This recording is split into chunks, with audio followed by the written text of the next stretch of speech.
안녕하세요.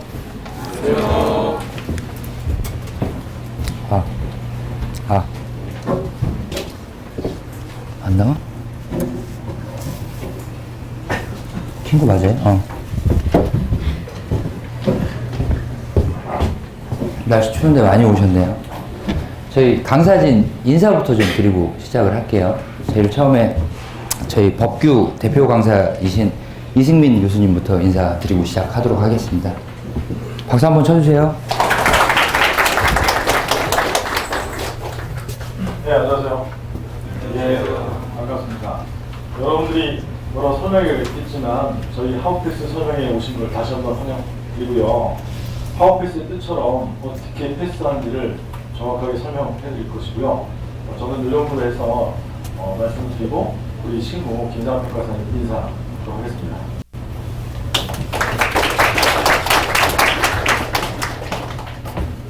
네, 안녕하십니까. 김상환입니다. 질문이 났죠? 네. 1차 공부하신다고 많이 고생하셨고요. 1차부터 다시 시작하시는 분이거나 아니면 처음 시작하시는 분들도 오늘 좀 많은 말씀 듣고 가세요. 아마 최명근 평가사가 저희 회사에서 가장 경쟁한 사람이거든요. 네, 그래서 오늘 아마도 많이 거만하게 얘기할 겁니다. 우리 하우패스의 모토가 거만이에요. 강사들이. 네, 그래서 좀 싸가지가 없는데, 그래도 여러분들한테 오늘 준비한 거는 전반적인 공부 방법도 공부방법이지만, 일단 2차 공부를 시작하는 데 있어서의 그 마음가짐이나 자세가 조금 달라져야 된다. 정신의 어떤 정신력을 함양시키기 위한 그런 시간이 아닐까 싶습니다. 어쨌든 우리 재명 평가사가 나가 있으라고 했거든요, 저한테. 네, 그래서 재명 평가사가 하고 싶은 얘기 다 하시고 나면 나중에 그 Q&A, 질문 받고요. 공통 질문 받고 마지막에는 또 개별 면담까지 할 거니까요. 네, 끝까지 열심히 잘 들어보시기 바랍니다. 고맙습니다.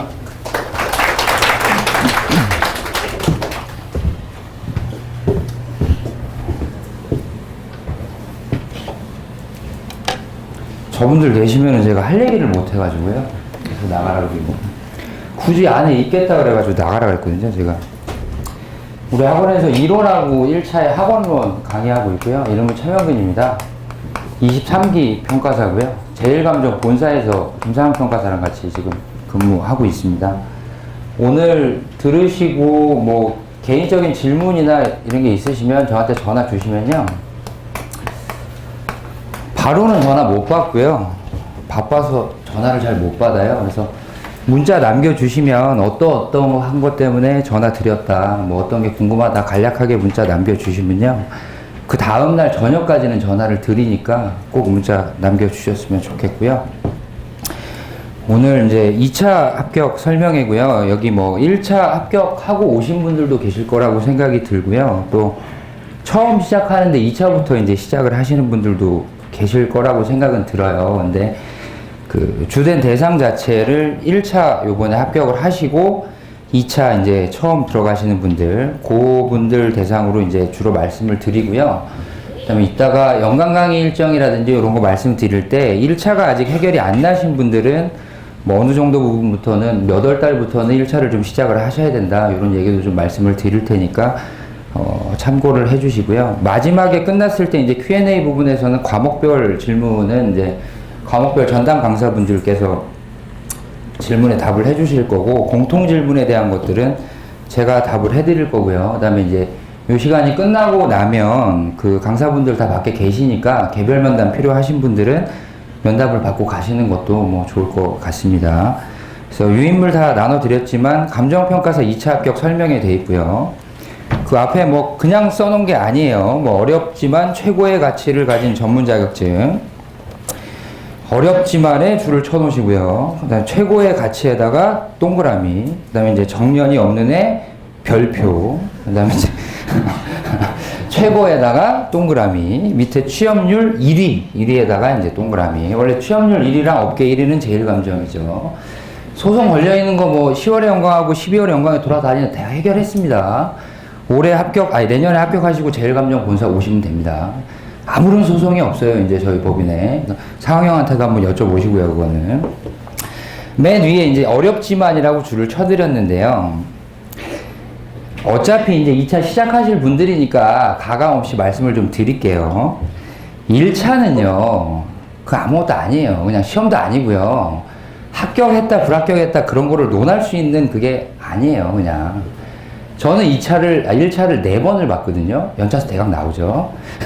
1차를 4번을 봤는데, 저는 이제 6년 차라고 얘기를 하고 다녀요. 왜냐면 처음에 1차를 떨어졌거든요. 그거는 연차수에 안 넣어요, 이제 제가. 그래서 이제 6년 차라고 얘기를 하는데, 1차는 합격하고 불합격을 하는 시험이 아니라 2차를 떨어지면 그냥 무조건 보셔야 되는 게 1차예요. 그러니까 1차를 지금 합격을 하셨다고 해서 좋죠. 기분은 좋은데 진짜 아무것도 아니에요. 그거는 그냥 몇 달 하면 되는 거예요. 그냥 그렇게 생각을 하시면 되고요. 1차를 붙었으니까 2차를 할 수 있게 만드는 어떤 기본적인 요소일 뿐이지 1차가 2차와의 연관성도 그렇게 크지 않죠. 우리 시험은. 물론 이제 학원론이라는 과목이 들어왔기 때문에 이론으로 끌고 들어가면 좋은 점은 많긴 하지만 1차에서 배운 학원론과 2차의 감정평가 이론은 또 많이 달라요. 그래서 너무 이제 자만하거나 그러지 마시고요. 특히나 거의 대부분의 수험생들은 이제 여러분 4개월 있으면 2차 또 보셔야 되잖아요. 그죠? 근데 1차 처음에 합격을 하시고 나서 그 들뜬 마음에 아무것도 안 하고 계신 분들이 굉장히 많아요. 그리고 처음 2차에 초시를 들어가서 뭐 법규에서 내고가를 쓰고 나온다든지 뭐 이론은 문제를 그냥 뺏겨 쓰고 나온다든지 그런 분들이 굉장히 많으신데 그러면 벌써 남들보다 한 4개월 뒤처지고 시작을 하시는 거예요. 1년 4개월이라는 시간이 남았다고 생각을 하지 마시고요. 남들과 똑같이 쓸 수 있는 시간이 1년 4개월인데 하루라도 늦으면 남들보다 뒤처진다고 좀 생각을 하셨으면 좋겠어요. 제일 바보 같아 보이는 게 이제 1차 끝나고 뭐 여행을 간다든지 뭐 일주일을 푹 쉬겠다든지 그럴 시간이 전혀 없습니다. 2차는 그렇게 해서 되는 과목이 절대 아니거든요. 그러니까 오늘 설명회 들으시고 질문할 거 있으면 질문하시고 빨리 계획 잡아서 2차 강의부터 들으시고요. 근데 그런 건 있어요. 공부 계획이 완전히 잡혀지지 않은 상태에서 무분별하게 남들이 하는 대로 따라가게 되면 나중에 아 이건 나와 맞지 않는구나 라는 생각을 했을 때는 벌써 몇 개월이 지나가 있는 경우가 굉장히 많거든요. 그러니까 그런 것들은 잘 판단을 하셔야 되니까 옆에 있는 수험생한테 절대 물어보지 마세요. 어차피 수험생이잖아 같이. 그죠? 단연차한테 물어보느냐? 단연차한테 물어보면 안 되지. 그 사람도 수험생이잖아요. 합격생이 아니라. 그죠? 여러분들끼리 판단을 하셔서 나올 수 있는 결론은 잘못된 것들밖에 없어요. 10월의 영광, 12월의 영광 일단 빨리 다 탈사하시고요. 강사한테 물어보세요. 그런 것들을. 자기가 듣고 있는 강사한테 가셔서 물어보는 게 제일 빠르다고요. 그러니까 여러분들끼리 뭘 결정을 하시면 절대 안 된다. 그거 좀 기억을 해 주시고요. 최고의 가치는 그냥 뭐 여담으로 말씀을 드리는 건데 아직까지 가치가 있긴 있어요. 제가 23기여서 수습 끝나고 이제 3년차 소속평가사가 끝났는데 뭐 이런 말씀 드려도 될지는 모르겠지만 작년에 원천소득 징수 연수 중에 8천이 넘게 찍혔으니까. 근데 우리는 이제 원천 징수하는 소득만 있는 건 아니잖아요. 평가사들이. 뭐 출장비도 있고 뭐도 있어요. 뭐 정확하게는 말씀을 못 드리겠어요. 왜냐면 저희 와이프도 감정평가사 시험을 공부를 하다가 지금 이제 출산을 해서 쉬고 있는데 만약에 또 한다 그러면 이걸 이제 동영상을 들을 거 아니에요. 그러니까 그거는 이제 전화로 따로 물어보시고 정확하게 말씀을 못 드려요. 근데 하여튼간 징수 영수 중에 찍힌 것만은 아니니까. 근데 3년차가 8천이 찍혔다는 얘기는 아직까지 괜찮아요. 그리고 우리는 또 9시까지 출근 못해요. 평가사들은 힘들어서. 그렇잖아요. 어떻게 맨날 9시까지 출근을 합니까? 사람이 일하는데. 그렇잖아요. 뭐 늦잠 자다 보면은 뭐 11시, 12시에 갈 수도 있는 거고, 출장 가다 보면 다음날 회사 못 들어갈 수도 있는 거고, 그런 이점이 아직까지 있으니까, 경제적인 대가 측면에서 뭐 1년에 뭐 3, 4억씩 벌고 싶다. 그럼 이거 하시면 안 되지. 장사를 하셔야지. 그러면. 한 1년 1억 정도, 뭐 2억 정도까지는 무난히 가실 수 있으니까, 그런 거 걱정하지 마시고, 그 밑에 이제 줄친 거 보면은 정년이 없는 있잖아요. 그죠? 그것도 이제 연결이 되는 거예요. 우리는 굵고 짧게 가는 직업이 아니에요. 경제적 측면에서 보면. 길고 가늘게 가죠. 손목에 사인할 수 있는 힘만 있으면 괜찮아요. 그죠? 대형 법인 본사 내지 아니면 뭐 중소형 법인에서 근무를 하신다 하더라도 나중에 이제 조금 힘들어지시면 평가사무소 개설하면 아직까지 이제 보장받는 소득이 그래도 한 5, 6천은 되니까 지방에 따라 달라요. 지자체에 따라서. 그렇긴 하지만 아직까지는 괜찮다. 그 옆에 있는 최고의 동그라미를 쳐드리는 이유는 뭐냐면요. 여러분들 그런 생각을 한번 해보셔야 돼요. 단순히 취업을 하는 게 좀 힘들어서 8대 전문 자격증이라는 것 중에서 사시는 없어졌고 행시는 나이 어린 친구들이 많이 하니까 그걸 하긴 좀 힘들고 변리사는 전공에 받쳐주지 않으면 살아남기 힘드니까 그것도 패스하고 외시는 뭐 집안에 뭐 어떤 것들이 있든지 아니면은 그쪽에 이제 큰 꿈이 있는 분들이 아니면은 다가가기 힘드니까 좀 제끼고 회계사도 소위 말해서 우리가 객관적으로 얘기하고 있는 메이저급 대학을 나온 상태에서 나이가 어려야 되니까 그것도 나는 해당이 안 된다. 그래서 평가사라는 자격증을 선택을 했다라고 생각을 하시는 분들은 좀 오래 못 갑니다. 그거는. 일단은 우리나라의 감정평가사라는 직업 자체는 가치와 가격을 매길 수 있는 모든 물건에 대해서 내가 이게 얼마다라고 얘기를 하고 사인을 하면 그 가격에 대해서 책임을 져야 되는 사람들이란 말이에요.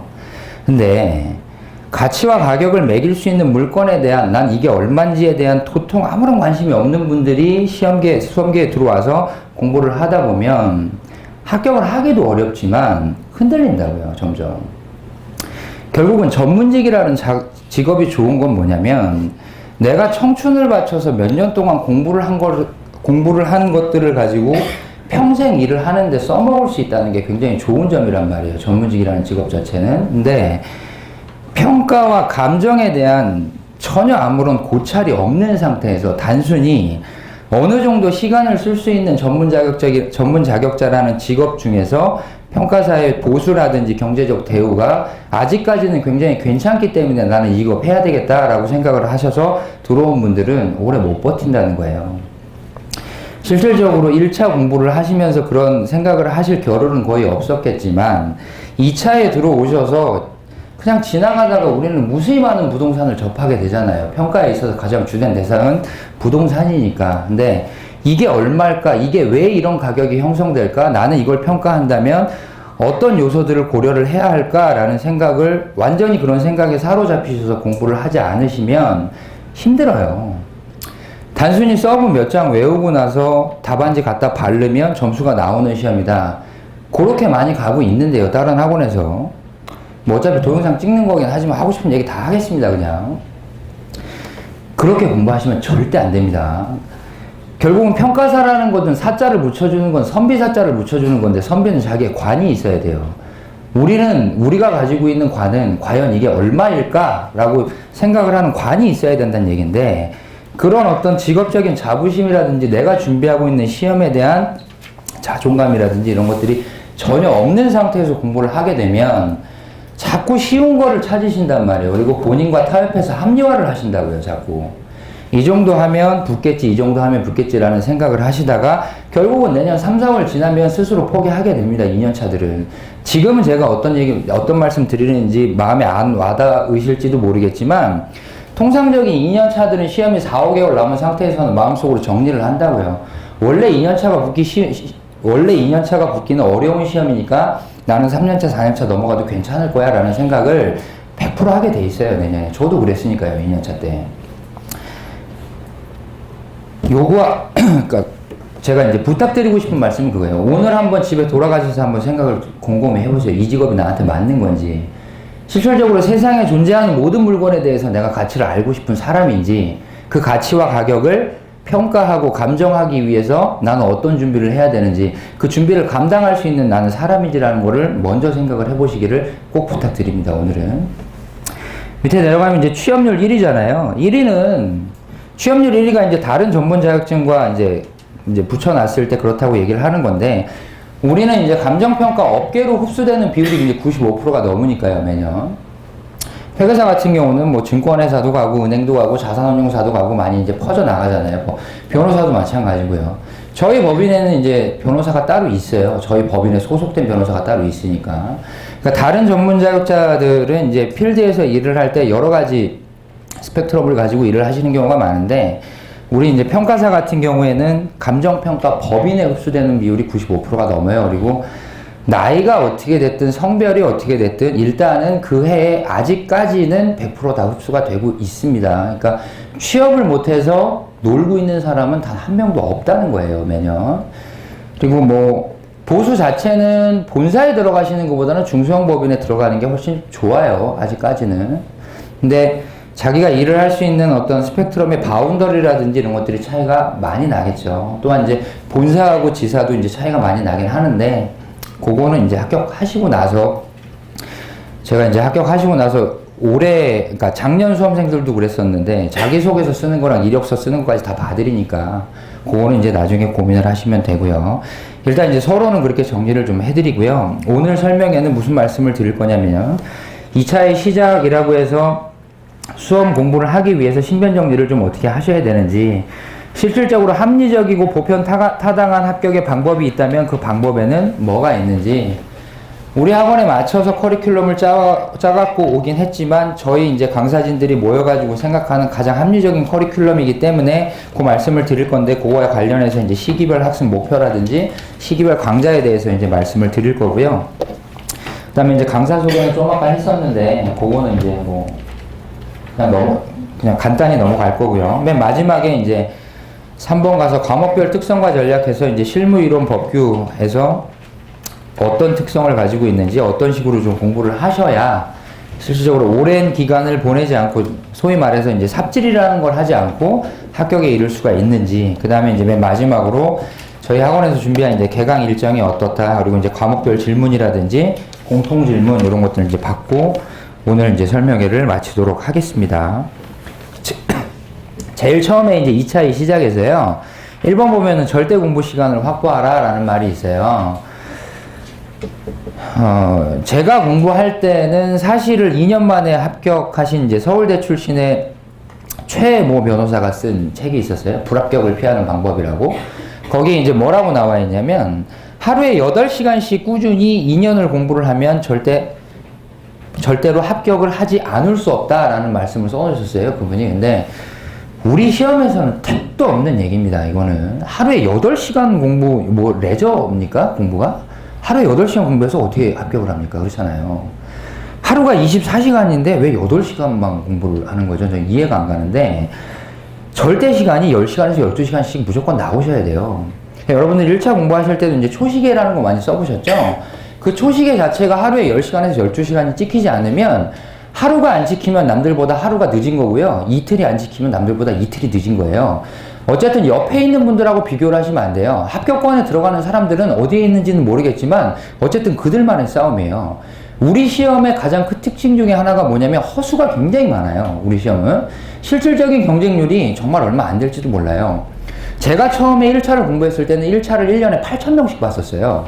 근데 지금 그렇지 않잖아요. 그죠? 2차 같은 경우도 4,5천 명 이상씩 봤었는데 지금 그렇지 않단 말이에요. 근데 그걸 생각을 하셔야 돼요. 그때보다 합격을 해서 뽑는 인원은 더 줄어들었어요. 어차피 전체 명수의 문제가 아니라 그 명수 중에 합격권에 들어가는 사람들은 잘해야 200명 내외란 말이에요. 그 안에 들어가셔야 되는데, 그 안에 들어가시려면 8시간씩 뭐 공부하고 일요일은 무조건 쉬고, 나는 스트레스 받았으니까 뭐 일주일에 뭐는 뭐 나가서 친구를 만나고, 여자친구는 무슨 요일날 만나고, 절대 안 돼요. 그냥 공부를 하지 마세요. 그러면 그냥 그거는. 그거 꼭 기억을 하셔야 돼요. 근데 이게 참 안 된다고. 처음에 10시간을 앉아있잖아요. 하루에. 그럼 일주일은 할 수가 있어요. 근데 일주일 10시간을 앉아있고 그 다음 주로 넘어가잖아요. 그럼 사람이 퍼진다고요, 처음에. 왜? 안 해봤던 거기 때문에. 어떻게든 이악 물고 하셔야 돼요. 그 신변정리라는 말씀을 적어드렸는데, 여자친구, 남자친구 있는 분들 빨리 정리하세요. 그러니까 1년 있다가 만날 거든지 아니면 2년 있다가 만날 거든지 그렇게 정리를 하시든지, 남자분들이 여자분들이고 담배 피우신 분들은 담배 빨리 끊으세요. 지금 끊으셔야 돼요. 지금 안 끊으시면 절대 못 끊어요. 저도 이제 담배를 못 끊었는데, 저 때는 이제 7월에 1차를 보고 8월 말에 2차를 봤었거든요. 그러면 8월 말에 2차를 보고 나서 저희 때는 이제 12월에 연강이었죠. 12월 달에 합격자 발표가 나는데, 저는 이제 8월까지 담배를 끊었다가 8월 달에 2차 시험장 나오면서 담배를 사서 피고, 12월 달에 떨어지면 다시 끊고, 그렇게 했었거든요, 계속. 근데 이제 맨 마지막 해에는 합격을 했으니까 담배를 못 끊었죠. 그죠? 끊을 이유가 없잖아요. 그래서 이제 안 끊고 이제 계속 피고 있는데, 어쨌든 이제 평가업계에 들어가시면 담배를 피우셨던 분들은 100% 피게 돼 있어요, 담배를. 그러니까 흡연율도 굉장히 높은데 지금 그게 중요한 게 아니라 지금 담배 못 끊으시면 절대 못 끊습니다. 근데 담배라는 것 자체가 가장 짧은 시간 내에 스트레스를 환기시켜 줄 수 있는 대체 품목이라고 말씀을 많이 하시는데 그렇지 않아요. 담배 피우고 싶어서 20분 정도 고민하기 시작을 하신다고 담배 피우고 나면 20분 동안 또 매캐하잖아요. 그럼 40분 날아가는 거예요. 한 1시간 날아가는 거라고 계속. 담배 끊으실 분들은 빨리 끊으시고요. 빨리. 그 다음에 이제 남자친구, 여자친구 말씀을 드렸는데 남자랑 여자랑 사귀면은 남자는 무조건 떨어져요. 여자가 100% 먼저 붙어요. 그냥 나가요. 그럼 연락 끊어지는 거예요, 그냥. 저는 그게 싫어갖고 이제 와이프를 스터디하다 만났는데 결혼을 했죠. 그래서 합격을 하기 전에. 그게 싫으니까. 그래서 이제 와이프는 1차를 떨어지고 애기 엄마가 됐고 나만 붙었지, 이제. 나만 살면 되지, 뭐. 한 명만 붙으면 되잖아. 그죠? 그래서 저는 그렇게 했는데 만약에 여자친구, 남자친구가 없는 상태에서 개별 스터디를 해서 만나서 사귀실 거다? 결혼하세요. 뭐 임신을 하시든가 아니면 혼인신고를 하시든가 그런 거 좀 조심하시고. 두 번째 보면 슬럼프는 사치다 이렇게 나와 있잖아요. 우리가 공부하면서 슬럼프다라고 얘기를 하시는 분들 중에 제일 많이 말씀하시는 내용이 뭐냐면 공부가 안 돼서 슬럼프가 온 것 같아요 라고 말씀들을 많이 하세요. 근데 합리적으로 생각을 해보면요. 공부가 안 돼서 온 슬럼프는 공부를 하셔야 풀려요. 그죠? 밖에 나가갖고 술을 먹고 친구를 만난다고 슬럼프가 돌아오는 것도 아니고요. 여행을 가신다고 슬럼프가 돌아오는 것도 아니에요. 슬럼프는 사치가 아니고 공부하는 사람한테 있어서는 거만이자 오만이에요. 이런 것들을 하시면 안 돼요. 슬럼프가 없도록 공부를 처음부터 하시는 게 제일 좋겠죠. 수험 일기를 써라 라는 내용이 있는데요. 결국은 수험 공부라는 거는요.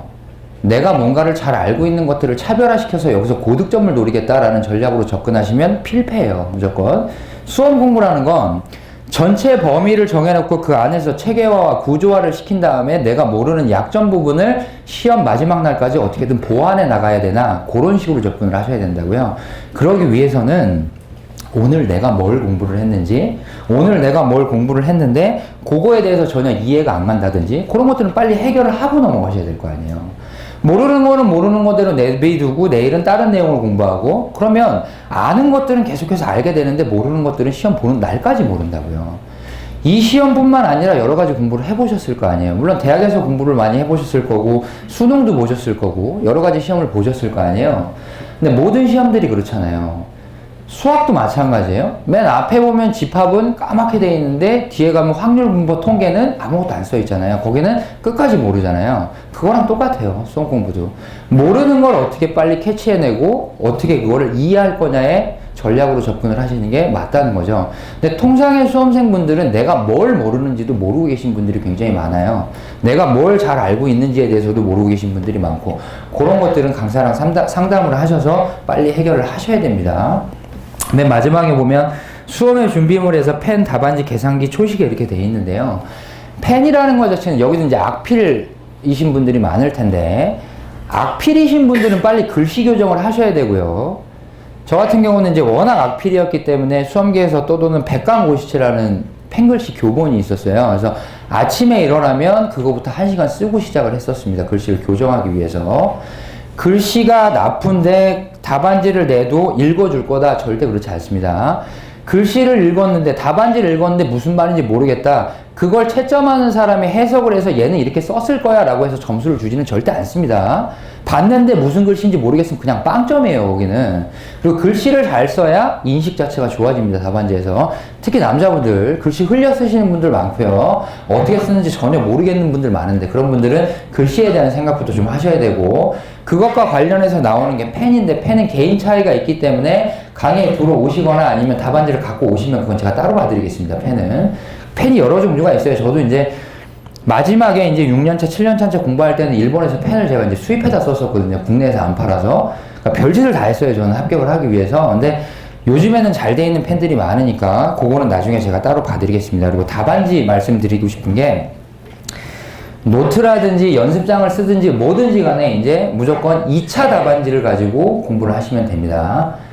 연습장 이런 거 쓰지 마세요. 2차 답안지랑 친해지셔야 될 거 아니에요. 그죠?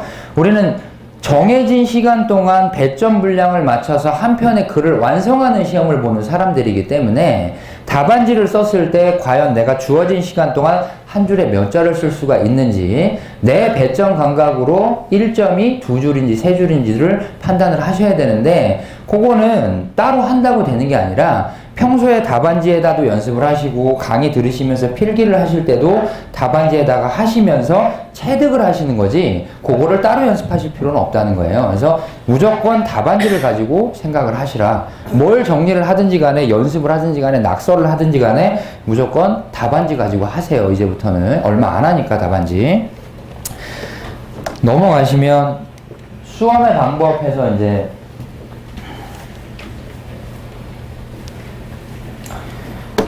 합격의 방법 돼 있죠. 첫 번째가 수험의 방법과 합격의 방법은 다르다. 달콤한 말은 현혹되기 쉽다. 학원의 커리큘럼과 시스템을 신뢰하라. 이렇게 돼 있는데, 맨 마지막에 나와 있는 학원의 커리큘럼과 시스템을 신뢰하라는 우리 학원뿐만이 아니라 다른 학원을 다니게 되시더라도 자기가 수강하고 있는 학원의 커리큘럼은 절대적으로 신뢰하고 따라가시는 게 훨씬 더 효율적입니다. 만약에 하다가 누가 옆에서 뭐라고 했는데 그게 좋은 것 같다, 아예 귀를 닫으시는 게 좋아요. 그때부터 새롭게 시작을 하시는 거잖아요. 그러면 지금까지 했던 게 아무것도 아닌 게 될 수도 있어요. 그러니까 무조건 한 번 선택을 하셨다면 커리큘럼과 시스템을 무조건 신뢰를 하시기를 부탁을 드리고요. 1번하고 2번의 내용에 대해서 그런 말들 많이 하세요. 어떤 강사가 강의하는 거를 들으면 2년차가 계피 보는 스타일이다. 실질적으로 초년차가 듣기에는 굉장히 강의 수가 많기 때문에 따라갈 수가 없다. 쉽게 강의하는 분들이 있는데 그것만 가지고도 충분하다.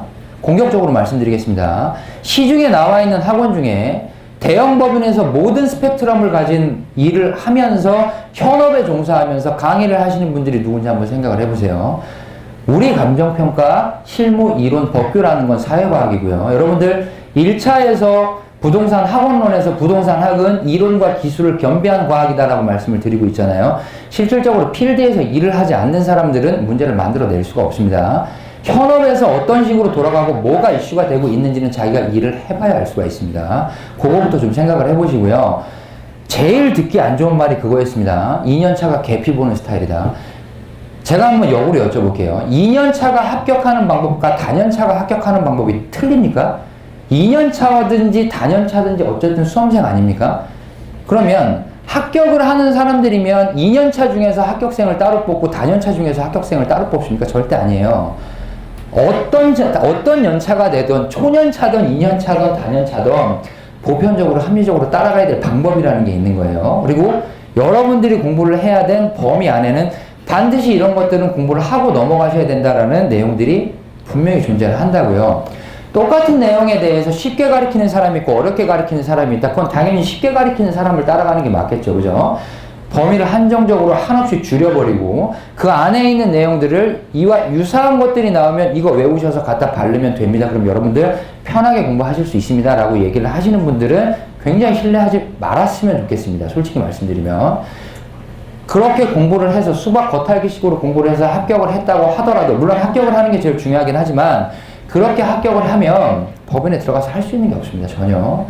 감정평가 시험을 보는 것 자체는 평가사가 실질적으로 필드에 나가서 직무 수행을 할 수 있는지 없는지 여부를 판단하는 시험이기 때문에 공부를 하셔서 실질적인 적정 가치를 판단할 수 있는 방향으로 공부를 하셔야지, 단순히 찌라시 갖다가 조금 외워가지고 비슷한 내용 맞으면 합격하겠지라고 생각을 하시고 공부를 하시는 건 주식 사이트 아무거나 들어가서 이거 사놓으면 올라라 기도하는 거랑 다를 바가 없다는 거죠. 지금 여러분들 제가 무슨 말씀 드리는지 잘 안 와닿으실 수도 있어요. 근데 몇 년 떨어져 보시면 알아요. 제가 무슨 말씀 드리는지. 공부는 무조건 어렵게 하시는 겁니다. 어렵게 한다는 얘기가 이해가 안 되고 나오지 않을 거를 후벼 파서 공부를 하시라는 얘기가 아니라 논점에 대해서 정확하게 어디에서나 나올 수 있는 논점을 본인 스스로 정확하게 이해하신 다음에 그 이해한 내용을 손으로 답안지에 현출할 수 있는 과정까지를 끊임없는 고민과 상념을 통해서 자기가 체득을 하셔야지, 남이 숟가락에 퍼줘서 조금 조각을 떨어뜨려 놔서 입에다가 쑤셔 넣어주는 걸 가지고 공부를 하시다 보면 결국은 머릿속에 들어와 있는 게 하나도 없어요.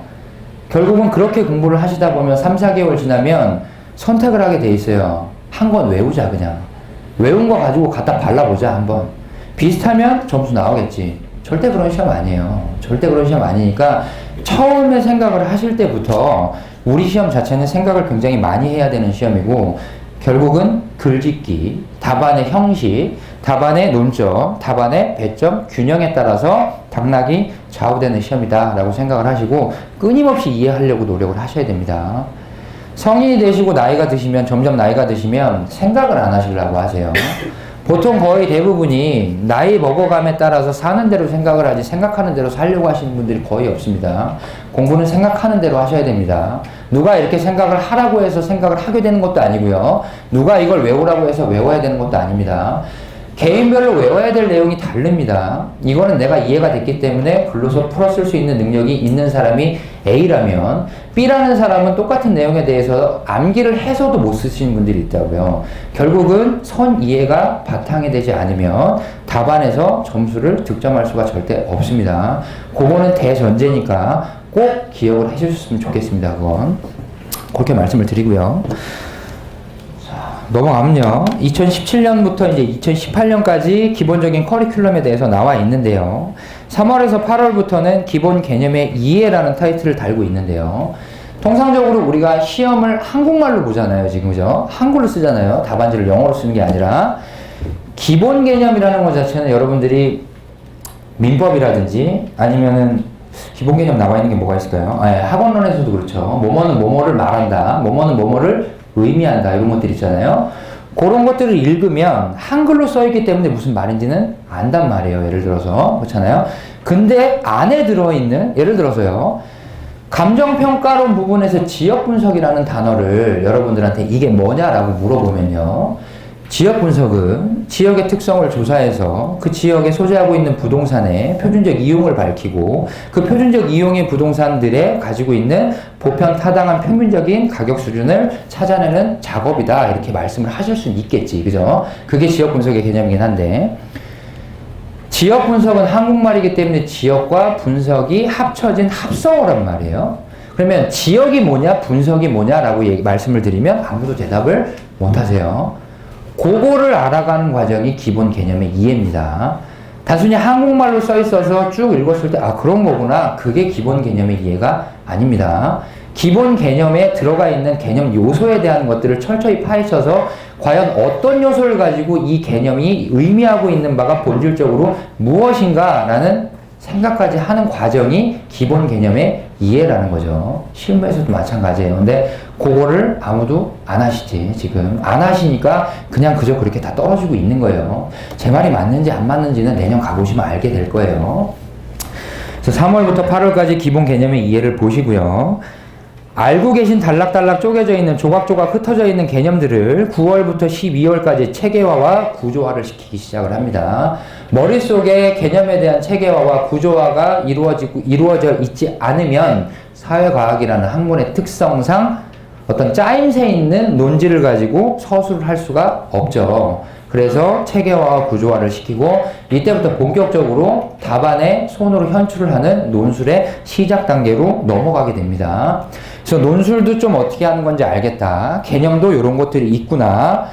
요런 걸 가지고 이렇게 써보면 배점이 얼마가 나오겠구나를 12월까지 하고 나시면 1월부터 3월까지는 처절하게 생각하는 사고의 과정을 거치셔야 돼요. 머리가 빠지게 생각을 해보고 이 내용에 대해서 이렇게 표현을 하는 게 과연 맞는 건지, 특히 실무에서는 이런 식으로 문제 분석을 했을 때 이런 결과가 떨어지는데 이게 득점을 하는데 유리한지 아닌지, 이론과 법규에서 배운 개념과 체계화를 가지고 실무를 접근을 했더니 분석이 이렇게 되는데 이 분석 과정이 논리적으로 합당한 건지 이런 생각들을 3월까지 하시게 되는 거고요.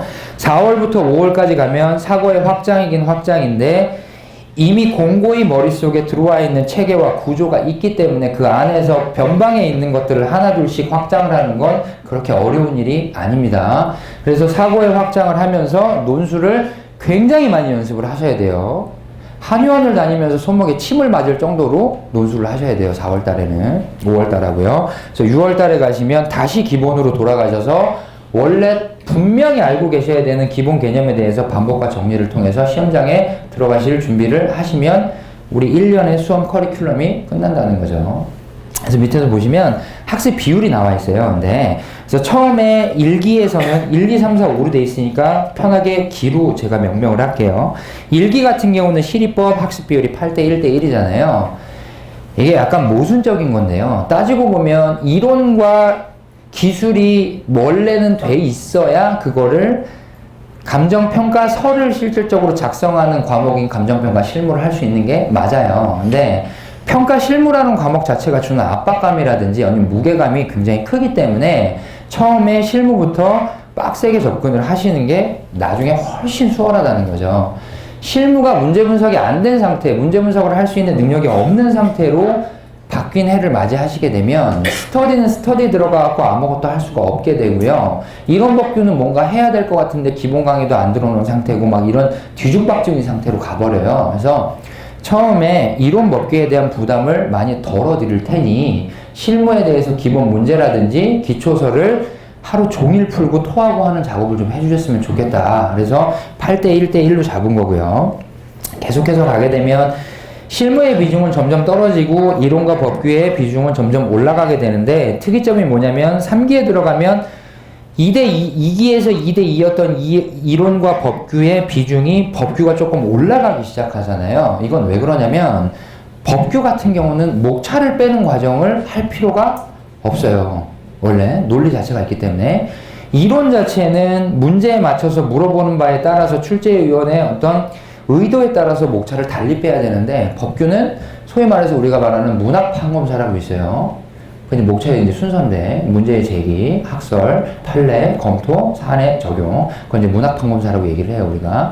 어떤 문제든지 문학 판검사로 다 접근이 가능하다는 거죠. 그리고 특히나 연차수가 안 되시는 분들 같은 경우는 법규에서 점수가 터지는 경우가 굉장히 있어요. 그리고 법규라는 과목 자체가 공부를 하면 하는 대로 점수가 나오는 과목이에요. 실무하고 이론은 그렇지 않거든요. 특히나 이론 같은 경우는 공부를 잘못하면 L의 점수가 뒤로 가는 경향도 굉장히 많기 때문에 그래서 일단은 득점을 할 수 있는 가장 기본적이고 가장 유력한 과목인 법규에 대한 비중을 좀 더 두시라라고 이제 생각을 해서 이렇게 적어드린 거고, 요거는 이제 2차를 처음 하거나 아니면 2년 차로 넘어가는 분들한테 해당되는 얘기고, 뭐 단연차라든지 아니면 다른 이제 상황에 처해 계신 분들은 비율 자체를 조금 달리 적용을 하실 필요는 있겠죠. 근데 2년 차를 대상으로 지금 말씀을 드리고 있으니까 그렇게 좀 이해를 해주시고요. 한 장 넘어가서 시기별 학습 목표 보면 실무하고 이론하고 법규하고 대동소이해요. 1기 같은 경우는 개념 숙제하고 답안 작성의 연습. 답안 작성의 연습을 실무를 처음 하는 것 자체는 우리 학원만 가지고 있는 어떤 특점 중에 하나예요. 결국은 실무는 답안지를 읽었을 때 이 답안지가 눈에 확 들어오는지 안 들어오는지가 굉장히 중요해집니다, 나중에. 근데 그런 연습을 처음부터 하지 않으시면 나중에 가서 자기가 쓰는 답안지의 패턴을 바꾸기란 굉장히 쉽지 않거든요. 그래서 처음부터 김상욱 평가사가 이건 잡아줄 거예요. 실무의 답안지 형식이라든지 이런 것들은.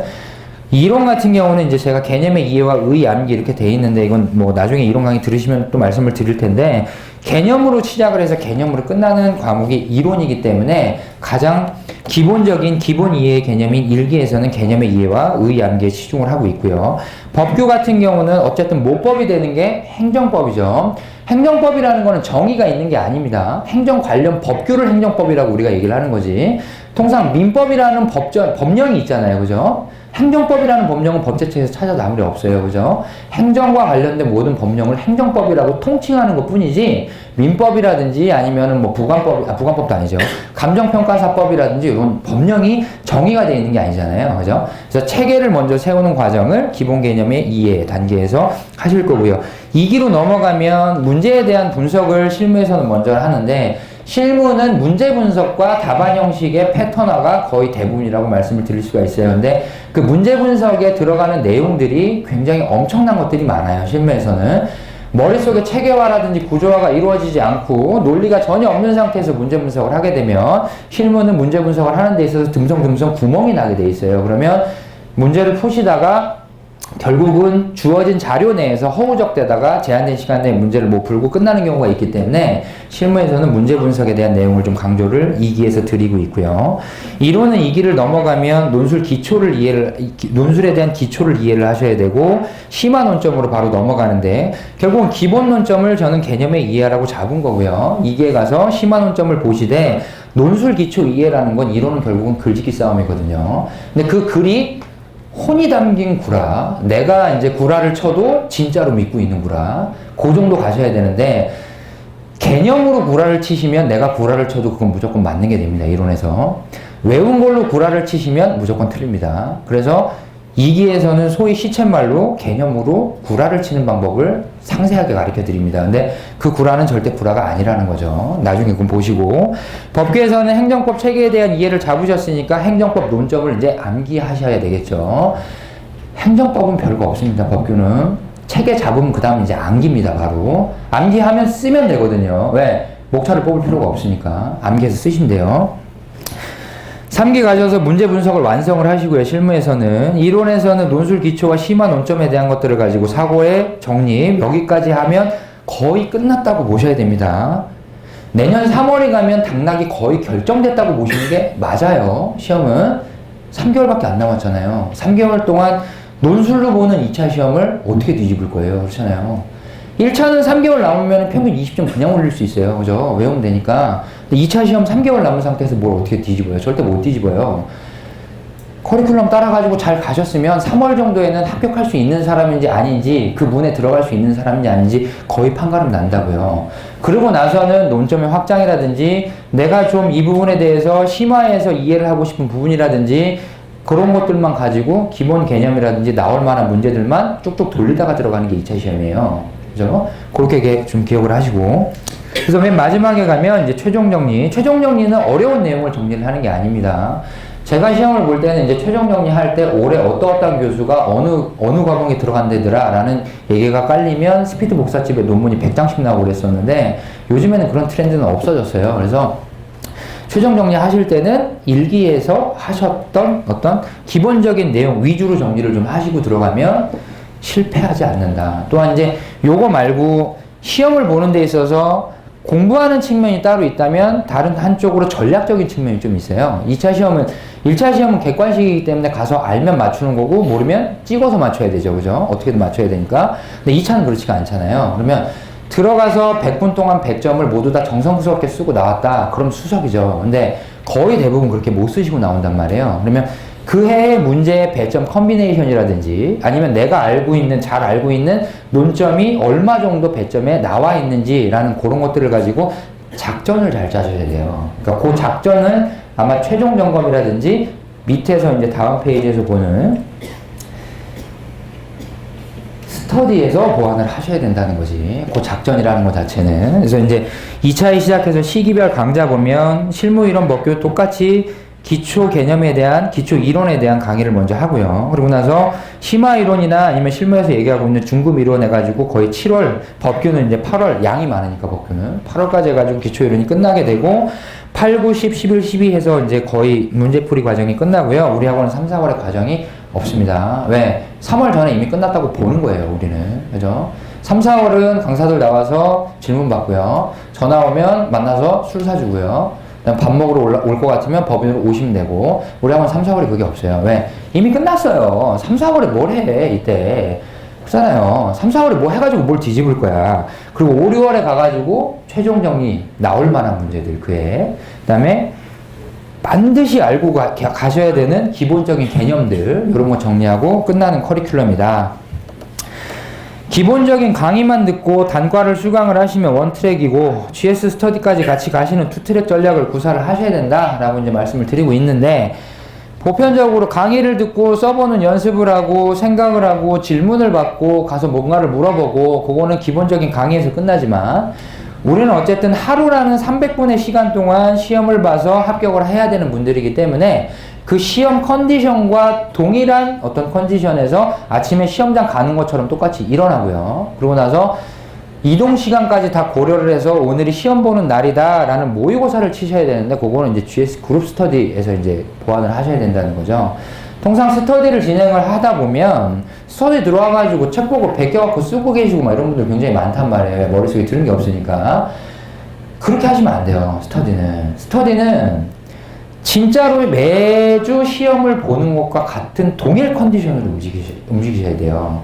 1차 시험을 보셨겠지만, 제가 이제 저 1차 학원론 강의할 때도 말씀을 몇 번 드렸었는데, 예를 들어서 내가 1차를, 내가 시험을 몇 시에 일어났다. 어디까지 가는데 몇 분이 걸리고 아침 뭘 먹을 거고 시험장에 들어가면 몇 시 몇 분이 남을 텐데 그 시간 동안 내가 뭘 볼 거고 몇 분이 되면 마음의 정리를 하고 펜을 놓은 상태에서 5분 동안 올해는 꼭 붙어야 되라는 생각을 한 상태에서 종이 돌리고 실무 시험지가 들어온다. 실무 시험지가 들어오면 오탈자 검사하세요 하고 시험지를 뿌려주고 그동안 나는 어떤 생각을 해야 되고 시험지를 넘길 때 문제를 보면서 올해 1번 문제부터 풀 건지 2번 문제부터 풀 건지 아니면 몇 번 문제를 버릴 건지 요런 것들 있죠. 요런 것들을 매주 스터디 오셔서 하셔야 된다고. 그냥 금요일날 강의 다 들었으니까 밤에 친구가 나왔고 술 처먹다가 토요일날 10시에 스터디 들어와가지고 책 보고 베끼고 아무 의미가 없다는 거예요. 그럼 돈지랄이지 그거는. 그렇잖아요. 그거를 하시는 걸 스터디에서 하셔야지. 다른 차들이 그런 얘기 많이 한다고. 2년차가 스터디에 들어가면 책 보고 쓰는 것밖에 없을걸? 아니에요. 그렇지 않아요. 자기가 그랬겠지 2년차 때. 그러니까 다연차가 된 거 아니야. 저도 그렇고요. 그런 말 듣지 마시고 스터디라는 것 자체는 실질적으로 내가 시험을 본다. 그날. 시험을 보기 전날 어떤 마음의 정리를 해야 된다. 까지가 스터디에서 요구하고 있는 거라고요. 근데 이제 실제 시험하고 다른 거는 그날 시험을 보고 강평을 듣고 가시는 그것만 다르다. 그렇게 생각을 좀 해주셔서 원트랙과 투트랙 전략을 다 구사를 해라. 실어놨으니까 참고적으로 보시고요. 강사 소개인데요. 김상환 평가사 많이 아시죠? 그죠?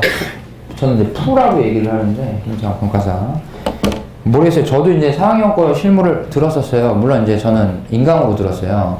6년차가 앉아있긴 좀 그렇더라고요. 그래서 이제 인강으로 들었었는데, 양념이 많아요. 뭐, 실제로 다 하고 있는 건지는 모르겠는데, 하여튼간, 양념이 많아. 계속 뭐 뭘 쓰라 그러더라고요. 파워포인트를 제가 만들었거든요, 이거를. 근데 계속 옆에 앉아가지고 뭐 쓰래요. 그래갖고 쓰긴 썼는데, 제가 생각하기에는 대안이 없어요, 지금.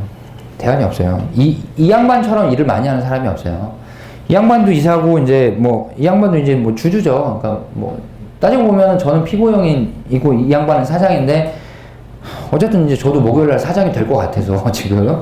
그래서 이제 여기서는 이제 본사 이사라고 이제 적어 놓긴 했는데, 실질적으로 정말 많은 일을 하면서 문제를 만들고, 현업에서 뭐가 중요한지를 깨달아야 제대로 전달을 해줄 수가 있어요. 그렇지 않으면 어떤 웃긴 일까지 벌어지냐면 분명히 시험에서 우리 작년 기출문제가 그래요. 작년 기출문제 1번에서 실무 기출문제 1번에서 뭐라고 얘기를 했냐면 출제자가 의도하는 건 컨설팅이었었어요. 감칙에서 얘기하고 있는 조언 정보등의 제공이었다고요. 컨설팅은 현업에서 점의 추정치로 절대로 가격을 내지 않습니다. 구간 추정으로 내고요. 시상가액 조정이라는 걸 할 필요가 없어요. 그 누구도 하지 않아요. 실무에서는. 타 학원에서 나온 답안 보십시오. 시상가액 조정하고 있습니다. 시상가액이라는 얘기 자체는 감정평가를 했을 때 나오는 게 시상가액이에요. 시상가액을 조정해야 비로소 최종 감정평가액이 나오는 거고요. 일을 해보지 않으면 정말 그렇게 웃지 못할 일들도 벌어지는 경우가 굉장히 많아요. 기본 이론이라든지 단과 최종 정리는 김상환 평가사가 끌고 가고요. 하나감정평가법인 본사에서 일을 하고 있는 김승현 평가사가 스터디 맡아서 가실 겁니다. 이론에서는 제가 기초 강의랑 단과랑 문제풀이 진행을 올해부터 하고요. 대일감정원 본사에서 주주로 계시는 감정평가사 김수희 평가사가 스터디 끌고 가실 거고요. 법규에서는 오래전부터 강의를 하셨던 전문 강사인 이승민 팀장님이 이제 기본 강의라든지 아니면 이제 팀 스터디라든지 끌고 가실 거고, 우리 학원 이제 올해부터 이제 투트랙 전략이 완전히 성립이 됐죠. 모든 과목이 다 강사가 1진, 2진이 다 있어요. 2명씩 다 갑니다. 그래서 문일 변호사 새로 영입을 해서 올해부터 이제 저희 학원에서 강의를 하고 계시고요. 강사는 거기까지만. 뒤에 넘어가시면 연간 강의 일정 해가지고 이제 다시 나오는데요. 요건 아까 이제 설명을 했으니까 그냥 넘어가도록 할게요. 요거는. 그럼 이제 과목별 특성이라든지 전략인데, 실무 같은 경우는요, 제일 중요한 게 뭐냐면 문제 분석이에요. 결국은 실무는 여러분들 뭐 실무 강의 들어보시고 답안지 써보신 분들이 계신지 모르겠어요. 그러면 100점짜리 문제가 나오면 통상 25분에서 30분 정도 문제 분석을 해요. 원래는. 문제 분석이 끝나고 나면 시험지를 왔다 갔다 하면서 분석이 된 내용만을 가지고 답안 작성을 한다고요? 답안 작성? 답안 작성돼 있는 상태에서 모든 문제에 대한, 이건 이제 사람마다 좀 틀리긴 한데, 계산기만 쭉 치면 실무가 끝인 거예요, 원래는. 뭐, 답안 작성하면서 문제집 다시 봤다가, 계산기 좀 쳤다가, 답안 작성하면, 이거 안 돼요, 그러면은. 이게 문제 분석이 전혀 안 됐다는 얘기예요. 제가 이제, 2차를 제가 많이 봤죠. 7년 차니까. 저 이제 처음에 1차를 떨어졌어요, 처음에. 그러고 나서 이제 2년씩 갖고 6년을 공부를 했는데, 그럼 2차를 6번 본 거잖아요. 그죠? 한 5년에서 4년에서 5년까지는 실무 볼 때마다 계속 그랬다고요. 문제 분석 된 것 같아갖고 쭉 풀다가 갑자기 이제 펜을 멈추죠. 답안지를 쓰다가 등골이 오싹해지고 자료가 없는 거예요. 별 생각이 다 납니다. 엄마 얼굴을 어떻게 보지? 막 이런 생각부터 시작해서 독서실을 내년에 옮길까? 막 이런 생각을 시험장에서 하고 있어요. 땀이 비 오듯이 흐르고. 그러니까 그런 거예요. 예를 들어서 뭐 삼방식, 뭐 토지 건물의 삼방식에 대해서 이제 푼다. 그래서 보니까 이제 토지는 나는 이제 공시지가 기준법이랑 거래사례 비교법이랑 조성환급법도 하나 있네? 이렇게 이제 된 거예요. 문제 분석을 할 때. 건물은 원가법 하나. 이렇게 해서 이제 개별평가액 합 하나 하고, 그다음에 두 번째가 이제 일괄 거사비랑 일괄 수익환원법 이렇게 이제 분석을 했단 말이에요. 그리고 이제 문제를 쭉 써서 내려가다 보니까 이상해. 이게 좀 라이트한 것 같은 느낌이 좀 들 때가 있어요. 그러고 가지고 이제 답안이 이제 쓴 거지. 이렇게 딱 해가지고 멋있게 일괄 수익 환원법 이렇게 딱 썼어요. 그래서 딱 풀라고 보니까 일괄 수익 환원법 자료가 아니라 토지 잔여법이구나. 이게 이런 생각이 들 때가 있단 말이에요. 그거 어떻게 할 거야? 답안지를 이렇게 할 거야? 아니잖아요. 답안지 바꿀 거예요? 한 50분 이상 지났을 텐데. 이런 경우가 굉장히 많아요. 이런 경우가 왜 벌어지냐면 문제 분석이 안 돼서 그래요. 문제 분석이. 단순히 문제 분석을 그렇게 생각을 하시는 분들이 있어요. 이거는 뭐 토지 공시지가 하나 풀고 건물 원가법 풀어갖고 더하면 되는 거 아니에요? 그게 문제 분석이 아니에요. 답안지를 쫙 작성할 때 아무 생각 없이 문제지에서 분석한 내용만 가지고 다 옮겨 적을 정도, 그게 문제 분석이 끝난 거예요, 원래. 여기 시점 수정치까지 다 있어야 돼, 원래. 공시지가 기준법이나 이런 거 할 때. 개인차가 있긴 하지만, 물론. 문제 분석을 못하게 되면 문제 안에서 허우적대게 돼요. 시간은 시간대로 가고요. 40점짜리 문제 푸는데 60분, 80분이 걸려버린다고요. 거의 대부분 그렇게 가요. 60분에서 80분 동안 40점 문제를 풀게 되면 지금 40점 문제 하나 해결도 못했는데 나머지 남아있는 몇 점은 60점이잖아요. 그죠? 그럼 어떻게 해결할 거야? 30분 동안, 20분 동안. 그렇잖아요. 그래서 실무는 꽈락이 80%가 넘어간다. 80%가. 지금 이거 설명하는 건 시간 관계상 뒤에 나와 있는 과목별 특성과 전략을 같이 이제 말씀을 드리는 거예요. 그래서 그런 것들을 이해하기 위해서, 그런 것들을 극복하기 위해서 기초 이론이라든지 이제 단과 이런 것들을 가는데 세 과목이 다 거의 대동소이해요. 기초 이론 먼저 공부를 좀 해주시고, 그 다음에 이제 심화 이론이라고 해서 이 심화 이론이 불이타라든지 이런 것들을 끄집어내는 작용이 아니에요. 그러니까 이론의 폭이 이만큼 있다면 어떤 과목이든지 코어가 되는 요만큼만을 공부를 하셨다면 심화에 가서 확장을 하시는 거예요. 그러니까 아예 없는 것들, 이쪽에 있는 것들을 끄집어내는 게 아니라고요. 근데 이 실무 이론이라는 것들도 그렇고 이론도 그렇고 이제 우리가 이제 제일 생각을 많이 하셔야 되는 게 현업에 대한 내용. 응? 우리가 그 얘기하잖아요. 이제 수험계가 있고 이제 저기 실무계라고 얘기를 해야 됩니까? 이렇게 하는데 이게 뭡니까? 이 수험계? 이거 뭐 학계인가요? 여기는? 그렇잖아요. 수험계가 실무계를 따라갈 수 없어서 피 보는 경우가 굉장히 많다, 이런 말씀 많이 들어보셨을 거예요. 시험을 실질적으로 봤는데 실무에서는 이런 게 이슈가 있었는데 수험생들은 이거에 대해서 전혀 모르기 때문에 답안을 작성할 수가 없었다. 그 문제는 어디서 나올까요? 모르니까 그렇죠. 설명하는 사람 앞에서. 실질적으로 뭐가 문제가 되는지 모르니까 안 가르쳐 줬겠지. 그렇잖아요. 요런 괴리가 굉장히 많아요. 그래서 요 기초 이론과 심화 이론을 할 때는 기본적인 어떤 이론적인 측면도 배우지만 어떤 현업의 실무적인 측면도 같이 가지고 가셔야 된다. 그래야 심화 이론, 요거를 할 수가 있다는 거죠. 그래서 요거에 대한 어떤 기본 개념의 이해라든지 아니면 구조화라든지 아니면 체계화가 이루어지고 나면 우리가 이제 하는 게 그 문제 분석, 이제 문제 풀이라고 얘기를 하기도 하고요. 문제 풀이 단과 이렇게 나는데, 이 문제풀이 단과라는 걸 진행을 해보면요. 제가 이제 예전에는 실무 강의도 좀 했었어요. 근데 문제풀이 단과를 진행을 해보면 이제 수험생들이 가장 그러니까 잘못 생각을 하고 계신 게 뭐냐면 여기서 나오는 이제 강사의 답안을요. 이 강사의 답안을 이건 이제 모범 답안이라고 생각을 하시는 분들이 굉장히 많다는 거죠. 모범 답안. 실무는 방향성이 좀 있을 수는 있는데 이론이라든지 법규도 방향성이 있을 수가 있어요. 근데 특히 이론 같은 경우는 방향성이 완전히 달라져도 논리적인 구조만 맞으면 그거는 합리적인 답안이 될 수가 있어요. 근데 자꾸 이거를 나눠드리면 이걸 이제 모범 답안이라고 생각을 해서 답안 자체를 암기하시는 분들이 굉장히 많다는 거죠.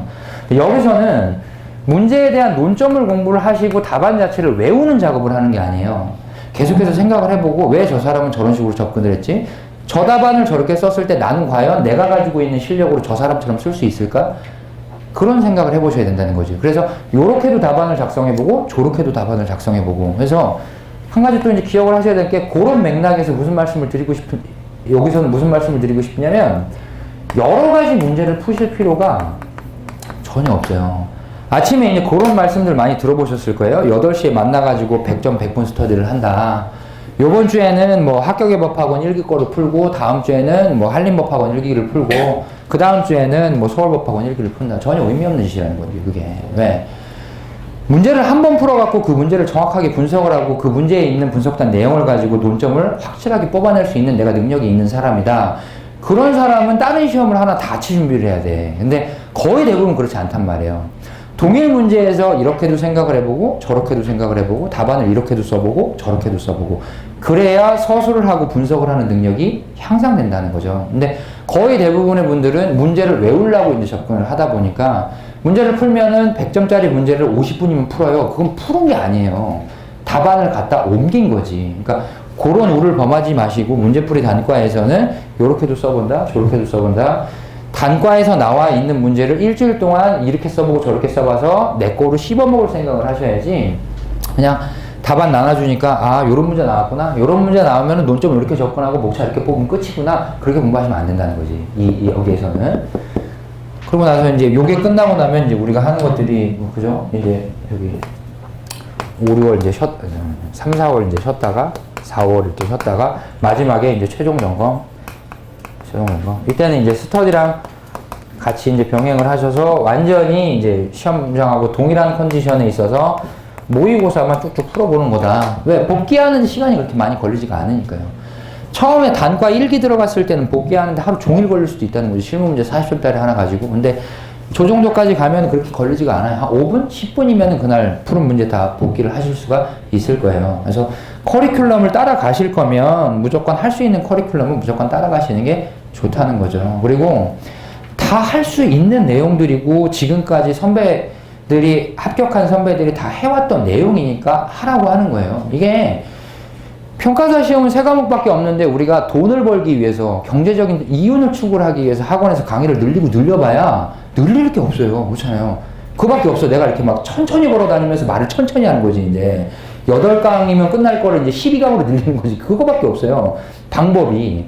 그러니까 해야 될 내용들을 해드리는 거니까 그런 걱정은 좀 안 해주시면 좋겠고요. 이론 같은, 실무하다가 이제 전체적인 체계도 이제 말씀을 드렸는데요. 이론은 그거 한 가지만 좀 기억을 해주셨으면 좋겠어요. 개념으로 시작해서 개념으로 끝난다. 그리고 서브는 절대 보지 마시라. 서브 보실 거면 저랑 볼 일이 절대 없습니다. 수험계에서는. 난 서브 안 보니까 아예. 우리가 소위 얘기해서 서브 알고 계신 것들 좀 있잖아. 제가 공부할 때는 A+였는데 지금 S+가 돼서 벤츠도 아니고 계속 올라가요. 그렇잖아. 지금 S+야 끝까지 다 올라왔어. 이제 없어, 이제. 그죠? 제가 이제 2년차 때 이론을 과락을 맞았어요. 2년차 때 이론을 과락을 맞고, 솔직히 얘기하면 저는 이제 이론 때문에 붙은 건 아니에요. 23기 때 시험을 볼 때 이제 법규에서 수석을 했으니까 제가. 근데 이론 2년차 때 꽈락을 맞고, 이거 뭐 어떻게 해야 될지 모르겠더라고. 2년차 때 꽈락을 맞았는데, 이때 어떻게 했냐면, 그때 A+ 했다니까? A+를 처음부터까지 다 외웠죠. 토시 하나 안 틀리고. 몇 페이지 안 돼요. 1년 조금 넘는 기간 동안 600페이지에서 500페이지, 이것도 못 외워요? 이거 외우잖아, 이거. 그렇잖아요. 그리고 거기에 있는 내용을 완전히 똑같이 복사하듯이 쓸 필요는 없잖아요. 그죠? 문맥에 맞춰서 그냥 갖다 쓰면 되는 거잖아요. 그게 외운 거잖아요. 목차 다 외우고. 스터디 들어가면 2년차 때 장난 아니었었어요. 저 이론 날라다녔었어요. 진짜. 왜? 목차가 다 있거든. 거기 이제 답안지 보면은 이렇게 돼 있지. 답안지 보면은 다 9 이렇게 했다. 네? 항상 그랬다고요. 실제 시험에서 꽈라. 난 내가 알고 쓴다고 생각을 했거든요. 시험장 들어가서. 분명히 S+에 있는 내용이 A+에 있는 내용이 나왔어. 지역 분석에 대한 얘기가 예를 들어 나왔어요. 지역 분석 다 있잖아, 어느 책에나. 지역 분석을 어떻게 물어보는 건지에 대해서는 생각을 안 해봤다는 거지. 출제자가 물어보고 싶은 어조와 문투와 이 사람이 보고 싶어하는 내용은 관심이 없었다는 거죠. 그냥 지역 분석이면 지역 분석 개념 쓰고 지역 분석의 대상 지역 쓰고 지역 분석의 근거가 되는 특성 뭐 이런 거 쓰고 감정평가의 관련성 이유 3방식의 적용과의 논의 이런 것만 쓴다는 거지. 그냥 획일적으로 외웠던 내용들. 그렇게 하면 안 된다는 거예요. 그래서 이론은 개념으로 시작해서 개념으로 끝난다. 근데 그 개념 자체가 지역 분석이라고 얘기했을 때 지역 분석 그 개념을 얘기를 하는 게 아닙니다. 지역하고 분석을 나누셔야 되고 그 안에 있는 우리가 소위 얘기해서 한글이라고 얘기하고 있는 단어들에 대해서 다 아셔야 된다는 거지. 제가 그거 한번 여쭤볼게요. 여러분들 1차 시험 볼 때 경제에 대해서 공부하셨잖아요. 그죠? 경제학이라는 게 있잖아요. 그럼 경제는 경제를 공부하는 학문이 경제학인 거잖아요. 그럼 경제가 뭐예요? 라고 물어보면 경제에 대해서 설명을 못해요. 1년 동안 1차 시험에 대해서 경제학을 공부를 하셨는데 경제가 뭐예요? 라고 여쭤보면 경제에 설명을 못한다고. 그거 공부한 겁니까? 그렇잖아요. 그냥 암기한 거지. 그 안에 있는 내용들을 수박 겉핥기식으로 암기를 한 것 뿐이지 경제를 공부한 건 아니에요. 그거는. 그렇죠? 그런 내용들을 위주로 좀 생각을 해보시면 이론은 접근하기 쉬울 거다. 그리고 한 가지 더 말씀을 드리면 서브 안 보기 때문에 기본서로 갑니다. 기본서. 실무는 잡학이잖아. 그죠? 그냥 뭐 우리 푸는 아트라고 얘기를 하는데 아트는 영어로 번역하면 기술이거든요. 그죠? 실무는 근본이 없는 잡학이잖아요. 그냥 갖다가 문제 분석만 잘하면 되잖아요. 근데 감정평가 이론은 부동산 학이라는 큰 틀에 들어가 있는 거잖아요. 그거를 평생에 걸쳐서 전공하신 교수님들이 있는 거잖아요. 그 교수님들이 내 이름을 걸고 써서 낸 기본서라는 책이 있는 거잖아요. 근데 그걸 안 보고 그 사람들이 내서 그 사람들이 채점을 하는 시험인데 그 기본서를 안 보고 일개 강사가 그 사람들이 한 내용을 이런 거다라고 해서 처음부터 끝까지 짜집게 해놓은 요약서를 보고 그 사람들을 설득을 시킨다, 답안지로. 안 맞잖아요, 합리적으로 봐도. 그죠? 기본서를 언제 봅니까? 라고 말씀을 하시는 분들도 있어요. 그게 무슨 말이야? 3과목밖에 안 보는데 한 과목당 책을 3-4권도 안 본다고? 그건 공부하지 말아야지. 그렇잖아요. 그죠? 기본서를 조금 중요시하고 있다. 이론에서는. 법규로 넘어가시면 아까도 말씀을 드렸지만 결국은 얘는 이제 행정법에 대한 이해가 굉장히 중요한데요. 이 행정법에 대한 이해가 완전히 빠져나오지 못하는 호수에서 허우적거리시는 분들도 굉장히 많아요. 근데 예전에 같은 경우는 우리가 이제 이 행정법을 이해하기 위해서는 행정법 강의라는 책을 굉장히 많이 봤어요. 이 행정법 강의를 제가 처음에 이제 봤을 때 저도 이제 10기 초반에 들어가고 공부를 하기 시작을 했기 때문에 행정법 강의 책을 보면 여기는 이제 목차도 다 한문이에요. 그래서 5편도 사고 막 그랬었는데 이거 목차를 못 읽어가지고 왜 한문 세대가 아니에요 저는. 그래서 목차도 이제 한문으로 돼 있어. 근데 요즘에는 이 행정법 강의 책은 보충적 교재로 많이 보는 게 트렌드가 됐고요. 거의 대부분 이제 강사분들이 이 행정법 강의 자체를 전공하신 분들이 법학을 전공을 하셨거나 아니면 법학을 전공하지 않으셨어도 이제 변호사이신 분들이 강사로 많이 나오셔서 이것들을 얇게 수혈을 해서 해주시는 분들이 많으니까 워낙 이해하기 힘든 학문이에요. 법이라는 것 자체가. 여러분들 민법도 좀 고민하시는 분들 많았죠. 근데 얘는 공부를 하다 보면 법규 과목이라는 것 자체는 수학처럼 논리가 딱딱 떨어지는 부분이 좀 있어요. 그래서 체계를 한 번만 잡아 놓으시면 그 안에 있는 논점들만 제대로 서술을 하실 수 있으면 족하다. 그래서 행정법 강의에 대한 체계, 행정법에 대한 체계, 그 다음에 행정법에 대한 이해가 수반되면 그 다음에 이제 하셔야 될 거는 논점 추출이고요. 논점 추출이 좀 되기 시작한다. 이게 사례 연습이라고 하기도 해요. 논점 추출이 되시면 그 다음부터는 법규는 무한반복밖에 없습니다. 이거는 통상 매년 법규에 대해서 논점이 나오게 되면 많아봐야 적으면 뭐 30개, 많아봐야 40 몇 개를 넘어가지가 않거든요. 그래서 맨 마지막에 무한반복 하시는 방법밖에 없다는 거지, 법규는. 그리고 하나를 더 말씀을 드리면 이제 법규에서는 판례와 법전에 대한 중요성을 아무리 강조해도 지나치지가 않다. 어쨌든 1번급에서 3번급까지의 문제는 판례를 베이스로 해서 문제가 나오는데 이 판례 같은 경우도 이제 강사분들이 정리를 해서 나눠주시는 경우가 있는데 나중에 뭐 저한테 따로 물어보셔도 좋은데 통상적으로 대법원에 가서 그 높은 신 같은 분들이 이제 며칠 몇 달을 고생을 해서 판결문을 써가지고 이제 판결을 하는 거잖아요. 그게 판례잖아요, 지금. 그거를 이제 정리해 준 거 몇 줄만 읽고 이 판례가 이걸 의미하는 거다라고 이해를 하기는 쉽지가 않단 말이에요. 그래서 이제 저 같은 경우는 하급심이라든지 아니면 고등법원 판례까지 다 뽑아서 본 적이 있는데 그냥 쉬는 날 보는 거죠. 그냥 재밌게. 어차피 쉬어도 밖에 나가서 쉬시지는 않을 거 아니에요. 공부하는 분들이. 집에서 그냥 쉬시든가 소설책 읽듯이 내가 안 본 책들을 좀 보시든가 원래 그게 쉬는 거거든요. 수험생들은. 그때 이제 뭐 법제처에서 돈 한 100~200원 내고 사서 보셔도 되고 뭐 그렇게 국회 도서관에서 다운을 받아서 보셔도 되고 어쨌든 판례에 대한 강조를 좀 드려야 될 것 같아요. 보상법규에서는. 그리고 과목별로 기본서를 많이 보시긴 보시는데요. 가장 최상위에 올라와 있어야 되는 기본서라고 얘기를 하긴 좀 그런데 법전은 딸딸 외우셔야 됩니다. 항상. 특히 2년차들 법전 봐라 말씀을 드리면 뭐라고 말씀을 드리냐면 시간이 없어서 법전을 못 봤대요. 그러면 그럼 올해는 시간이 없으니까 내년에 시험을 봐 제가 그러거든요. 그러니까 법전은 무조건 딸딸 외워야 된다. 그래서 저는 이게 법전이 우리가 잘해봐야 몇백 페이지 안 된단 말이지. 그래서 이제 저는 이제 월요일부터 이제 토요일까지 공부를 하고 일요일 날은 오전에 잠깐 쉬고 오후하고 이제 저녁 때는 이 주 동안 계획을 잡아놨던 것 중에서 하지 못한 것들을 이 오후와 저녁에 처리를 해서 한 주 계획을 마무리를 줬었거든요. 여기서 이제 오전에 이제 잠깐 쉬었었는데, 그러면 이제 실질적으로 똑같은 커리큘럼에 맞춰서 공부를 하는 기간은 일주일에 6일이잖아요. 그래서 법전 자체를, 이거를 아예 포스트잇을 붙여가지고 6등분을 시켰어요. 그래서 아침에 공부를 시작하기 전에 맨 처음에 그 날짜, 그러니까 그 요일에 해당하는 법전부터 읽고 시작을 했어요. 그러면 결국은 저는 일주일에 1회독씩 하는 거죠, 법전을. 그죠? 1회독씩. 그러니까 저는 그렇게 했었거든요. 2년차부터. 법전이 주는 파급 효과가 굉장히 크거든. 법전에 있는 걸 틀리면 그냥 나가래요, 그 시험은. 법전에 있는 거는 개념이나 의의가 아니야. 정의잖아요, 그거는. 그럼 법으로 정해져 있는 거란 말이야. 그걸 토시 하나 안 틀리고 써야 되는데 만약에 토시라도 하나 틀렸다 그러면 나가리라고, 그 시험은. 그러니까 법전에 대한 내용을 꼭 어디 가서 공부를 하시든 법전은 딸딸 외우셨으면 좋겠다.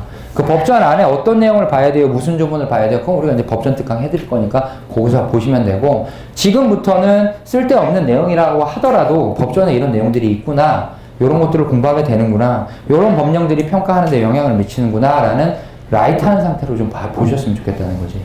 지금 당장 할 게 없다고 생각을 하셔서 뭐 실무, 기초문제, 화폐 시간 같은 거 이런 거 하지 마시고 지금 법전부터 좀 보시라. 학원에서 법전 나와 있는 거 있으니까 그렇게 생각을 하시고, 맨 마지막에 보면 이제 자, 요거 다 이제 설명을 드렸고요. 그다음 이제 스터디에 대한 건데요. 스터디만 따로 놓고 보시면 아까도 이제 말씀을 드렸지만 실제 시험과 동일한 컨디션이다. 그다음에 시험 보는 것처럼 이제 하셔야 된다. 우리 이제 스터디 작년에 이제 제가 이제 연기도 좀 진행을 했었고, 올해 1기도 들어갔었고, 2기도 들어갔었고, 3기하고 4기도 이제 맨 마지막 주는 제가 들어가고 있는데요. 이제 강의 같이 따라가는 친구들 중에서 이제 종합반, 그 중에서는 종합반이고 이제 스터디까지 같이 했던 친구들 중에서 이 2년차 종합반에서 작년에 이제 그 최연소 나왔고요. 그 다음에 수석 나왔죠. 얘도 2년차. 그 다음에 최고령도 여기서 나왔고. 나이는 제일 어리고 공부를 제일 잘했고 나이도 제일 많으신 분이잖아요. 하는 거 똑같아요. 스터디 들어가면 그날이 시험인 것처럼, 강의에 들어오시면 그날이 마지막인 것처럼, 문제는 동일한 문제를 반복해서 쓰신다. 다 똑같아요. 합격생이 가지고 있는 거의 대부분의 특성은 거의 대부분 똑같아요. 그것만 잘 따라가시면 된다는 거예요. 남들과 다르게 내가 뭔가를 해서 차별화를 이룰 수 있다, 그런 것들은 거의 없다고 보시면 돼요, 수험할 때. 근데 옆에 있는 사람이 뭐라고 했다고 해서 그거에 절대 흔들리시면 안 되고요. 남들이 이 사람 이상해라고 얘기를 하는 강사가 있더라도 내가 들어보니 괜찮다더라, 그 사람하고 얘기를 해보니까 이 사람 따라가면 될 것 같다더라, 그러면 그거는 본인이 판단하시라는 거지. 그거를 다른 강사한테 물어볼 수는 없잖아요, 강사 선택을 하는 거에 대해서. 근데 강사를 선택을 했다면 그 강사와 같이 가는 커리큘럼과 기본서와 교재에 있어서는 다른 사람 말을 들을 필요가 없다는 거지. 그래서 통상 그렇게 가시는 분들도 많아요. 기초이론은 누구 걸 듣고, 문제풀이는 누구 걸 듣고, 책은 저 강사 거를 보고, 완전히 뒤죽박죽이 돼요, 이게. 어쨌든 우리는 정해진 거라고, 딱 이거는 맞는 거다라고 있는 거는 수험 공부할 때는 보상법규에서 법전 말고, 이론에서는 정의 말고, 실무에서는 정해진 게 아무것도 없다는 거지. 그죠? 그죠? 이게 법이다, 이게 답이다라고 얘기를 할 수 있는 건 아무것도 없어요, 우리 시험은. 그러면 결국은 내가 가지고 있는 체계와 논리 싸움인 건데, 이거 듣고 저거 듣고 이거 듣고 하다 보면 어느 순간에 그 논리가 이게 섞이고 저게 섞였는데 다 합쳐놓고 보면 아무것도 아닌 경우가 굉장히 많다는 거죠. 그러니까 한 번 선택을 하셨으면 그 논리를 끝까지 따라가 주셨으면 좋겠다는 거지. 좋은 게 아니라 여러분한테 좋은 거예요. 저한테 좋은 게 아니라. 그러니까 꼭 그거는 그렇게 해주셔라. 스터디 0기, 1기, 2기, 3기, 4기 이렇게 나와 있는데요. 이것도 기초 이론과 단과 과정 가는 거랑 그 궤를 같이 하고 있어요. 7월에서 9월까지는 0기라고 얘기를 하기도 하고, 저희 학원에서는 이제 작년에 이걸 스파르타라고 이제 얘기를 했었는데, 너무 어감이 좀 공격적인 것 같았고 0기로 바꾸려고요, 이제. 근데 실무에 대한 집중을 먼저 하시는 상태에서 이론 법규는 개념적인 측면에 치중을 하는 게 스터디 0기고요. 1기에 들어가면 밸런스를 좀 맞추되 실무 이론 법규 기본 문제만 출제를 해드리고요. 스터디 2기에 들어가면 심화 논점이고, 스터디 3기에 들어가면 실전 쪽으로 많이 기울이고, 스터디 4기에 들어가면 예상 문제, 뭐 다른 말로는 정선 사례를 들어간다, 이렇게 생각을 좀 해주셨으면 좋겠습니다. 뒤에 이제 과목별 특성과 전략에서는 이제 요거 이제 설명을 하면서 이제 같이 이제 많이 말씀을 드렸는데요. 말씀을 많이 드렸는데, 짧게 다시 정리를 해드리면, 이 감정평가 실무 같은 경우는 문제 분석하고, 근데 이 문제 분석이 단순히 방법 어떻게 쓰는 건지 판단을 하는 게 아니라고 말씀드렸죠. 이 문제 분석과 답안 형식이 전부다, 이거는. 그 다음에 이론 같은 경우는 개념으로 끝나서, 개념으로 시작을 해서 개념으로 끝이 난다. 이 개념 요소에 대한 이해가 모든 거를 커버해 줄 수가 있다. 법규 같은 경우는 행정법, 법 과목이니까 체계와 구조화가 굉장히 중요하다. 그 다음에 논점 추출, 그 다음에 요게 끝나고 나면 결국은 답안 작성 연습하는 무한 반복밖에 없다. 법규 같은 경우는 공부를 좀 하시게 되면 몰라서 못 쓰는 경우는 굉장히 없어요. 알고 있는 게 너무 많아갖고 이걸 배점을 어떻게 줄일까라는 생각으로 고민에 빠지시는 경우가 굉장히 많지, 법규는. 공부를 제대로 하셨으면. 요 세 과목이 이렇게 특성이 이렇게 있는데, 책은 기본서 보셔야 되고, 그 위에 제일 중요한 게 법전이다. 요게 다예요. 따지고 보면, 우리 공부하는 데 있어서.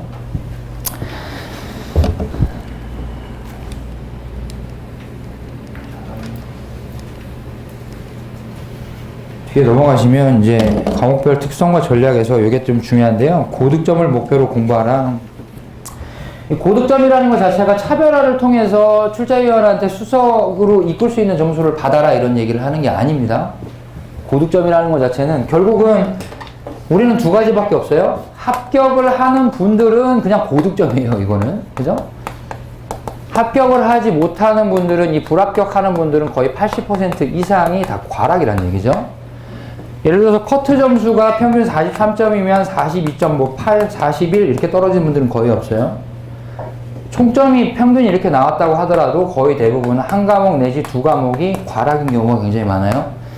실무에서 과락을 맞을 확률은 굉장히 높고요.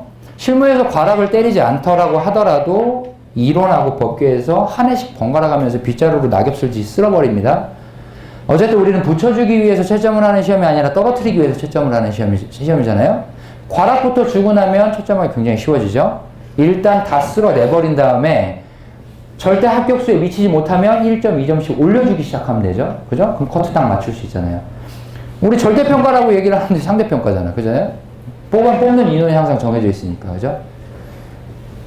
그래서 이제 합격을 하기 위해서는 고득점을 노려라는데, 이 고득점은 다르게 얘기를 하면, 다르게 말씀을 드리면 절대로 쉽게 공부하지 말라는 얘기예요. 쉽게 공부하다 보면 쉽게 떨어져요.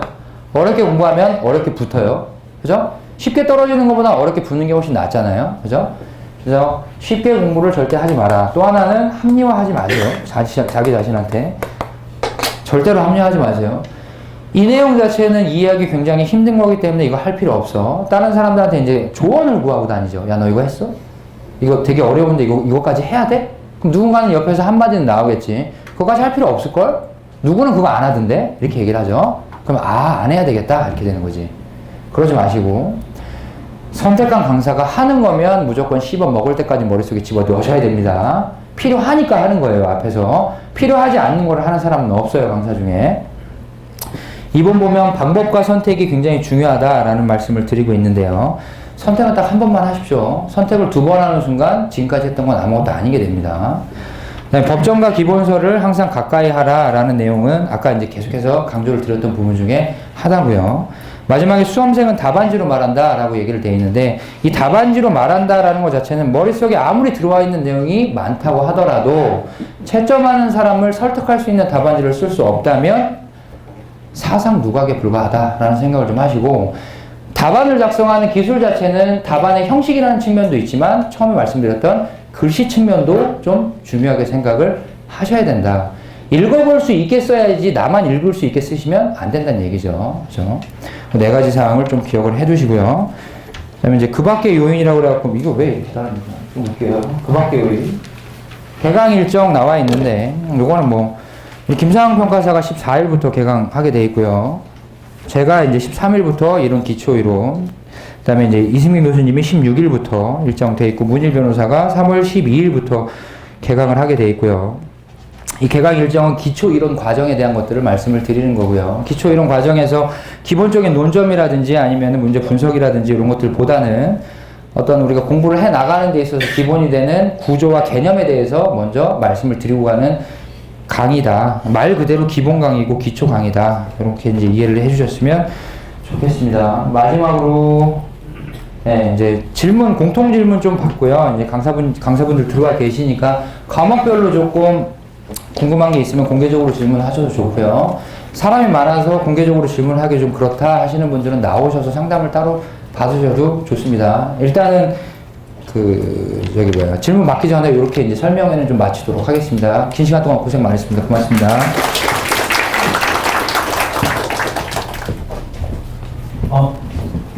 저는 우리 문희 변호사님 좀 늦게 오셔가지고 인사부터 말씀드리고요. 빡셌죠, 이제. 네, 빡셌죠. 네, 설명회가 뭐시 이렇게 표. 근데 아마도 오늘 들으셨던 내용들을 공부를 하시는 과정에서는 별로 들으실 일이 없고 또 고민하실 기회가 별로 없을 거예요. 하고 시작하면 그냥 고민 없이 공부만 하다 보면 이런 방법론적인 이야기들을 들으실 게 별로 없어가지고 저희 우리 진행평가사가 야심차게 좀 준비를 했습니다. 네, 많이 도움 드리고요.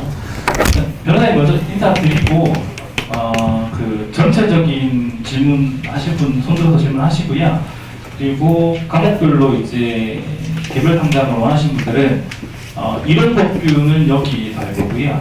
실무는 저쪽 옆 강의실 달 겁니다. 네, 그래서 실무 질문이 많으실 것 같은데 일단 이론 법규 먼저 질문하시고 오시는 방법도 있다라는 거.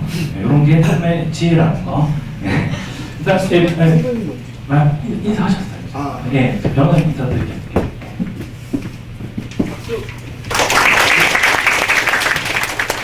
예, 안녕하세요. 문일 변호사입니다.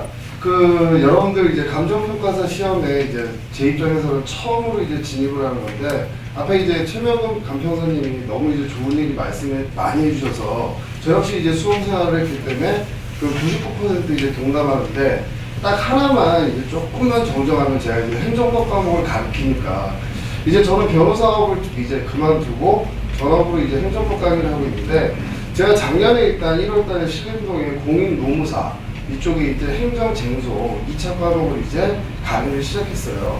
제가 작년에 7명으로 시작했는데 그 중에 5명을 일단 합격을 시켰습니다. 그리고 현재 1년이 지난 시점에서 일단 지금도 이제 노무사 강의 접수를 받고 있는데 이제 마감 감사까지 됐습니다. 1년이 지나서. 제 학생들은 전혀 행정법이라는 걸 어렵게 생각하지 않아요. 기본적으로 기존의 공인노무사 시장이나 이쪽 시장이 자꾸 행정법을 너무 어렵게 생각하는데 그거는 어떤 문제가 있느냐, 안 써봐서 그래요. 아까도 감평사님께서 무조건 써봐야 된다, 머리에 알고 있는 거와 써보는 건 다른 거다. 근데 누구도 처음부터 써봐야 된다 이거를 훈련시키는 분들이 없더라고요. 진짜 이해는 쓰면서 이해가 되시는 거예요.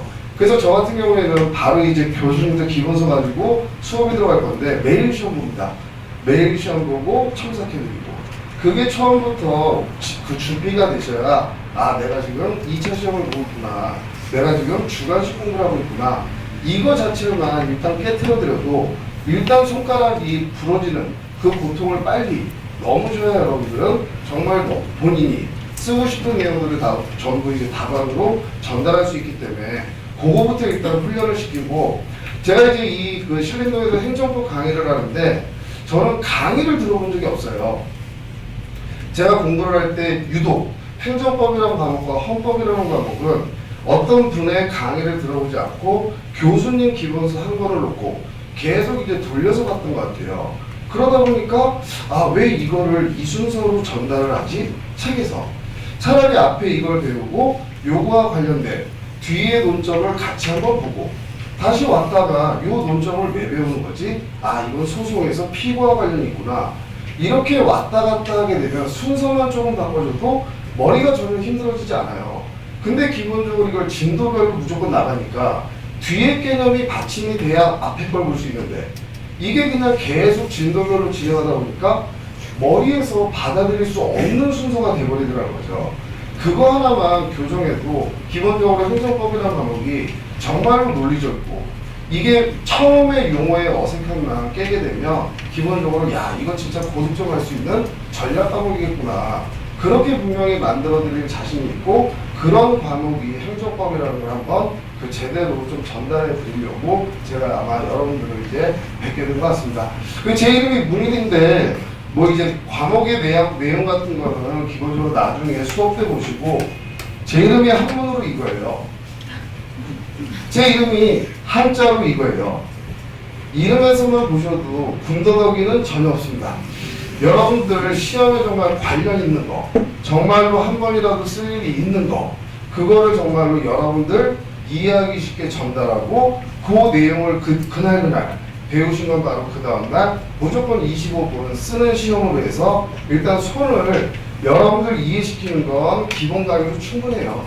그 이해시키는 걸 처음 시작할 때부터 쓰는 모습을 일단 훈련시켜 드릴 테니까 그런 점을 이제 여러분들이 한번 믿으시면 될 것 같고, 그 전달력이나 강의력은 마침 내일 모레 야간에 이제 여러분들 시험에서 가장 중요한 게 있죠. 행정법 중에 손실보상, 그거와 관련된 공토법, 그거를 이제 공토법 아시죠? 공익사업을 위한 토지등 취득 및 보상이라는 법률, 요게 여러분들 행정법에서는 가장 여러분들 메인이란 말이에요. 그 영역을 전혀 공부를 안 해보신 분들이라도 3시간만 들으시면 아, 손실보상은 이런 거구나, 공토법은 이런 거구나, 그거를 전부 이해시켜 드릴 수 있으니까 제 강의력이나 전달력은 그때 또 그 시간, 귀한 시간 내서 와주시면 열심히 전달하도록 하겠습니다. 네, 감사합니다.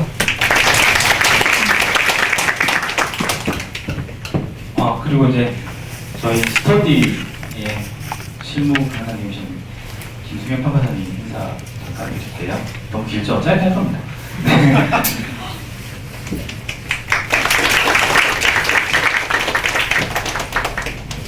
마치 시간이 돼서 온 거 같죠? 아닙니다. 지금 어디서 욕 먹고 왔어요. 조합을 드렸다가. 네. 안녕하세요. 자, 신문팀장 김승현입니다. 네. 뭐 이렇게 오래 했대요, 근데. 예. 실무 어렵습니다. 예, 열심히 하십시오. 저랑 하면 더 어려워질 거예요. 그러니까 짧게 하겠습니다. 예, 열심히 하십시오.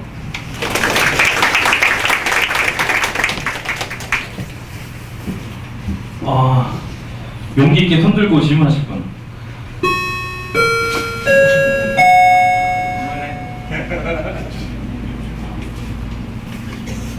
후보 갔어요? 됐죠? 네. 질문하실 분 있으신가요? 이게 개별로 가면 기다리셔야 되거든요. 줄 서서 또 개별로 해야 될 수가 있어가지고. 정말 궁금하신 거 질문하실 분 없으신가요? 네, 알겠습니다. 네, 그럼 여기까지 하고요. 그 개별적으로 상담하는 것들은 일단 여기서 이제 이론하실 거고, 이쪽에서 목표하실 거고요. 실무는 저쪽으로 파악하도록 하겠습니다. 그 실무는 김세평까지하고 저하고 이제 많으실 것 같아가지고 둘이서 같이 하도록 하겠습니다. 수고하셨습니다. 고맙습니다.